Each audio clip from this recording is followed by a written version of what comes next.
Hello everyone, welcome back to my channel. So today's topic is inheritance in Python. It promotes code reuse and reduces redundancy. This establishes clear relationship between classes. And now the difference between will know single and versus multiple inheritance. Single inheritance. A class inherits from one parent class. This creates a simple, easy to understand hierarchy. For example, a dog class inherits from an animal class. Multiple inheritance. A class inheritance from multiple parent classes. This can lead to complex and ambiguous hierarchies. An electric car class might inherit from car and electric vehicle. Method override. Parent method. Parent class animal defines a generic speak method. Child implementation. Child classes like dog and cat override speak with their specific sounds. Polymorphism.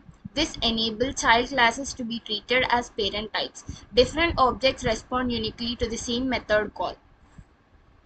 The super function.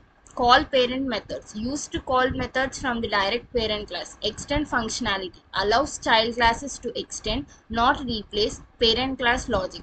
Proper initialization. Ensures parent class attributes are correctly set up during instantiation.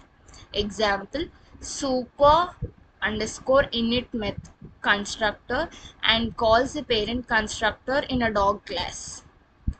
Design considerations. Deep versus shallow hierarchies. Impacts complexity and flexibility of code. Abstract base classes. Enforce common interface contracts for subclasses. Mixins. Small classes providing specific reusable functionalities. Composition over inheritance. Prefer combining objects over inheriting for greater flexibility. Conclusion. Key OOP feature. Inheritance is central to object-oriented programming in Python. Benefits: it offers code reuse, establishes class relationships, and enables polymorphism. Careful design. Thoughtful design principles are crucial to avoid common pitfalls. Thank you. Do like, share, and subscribe to my channel.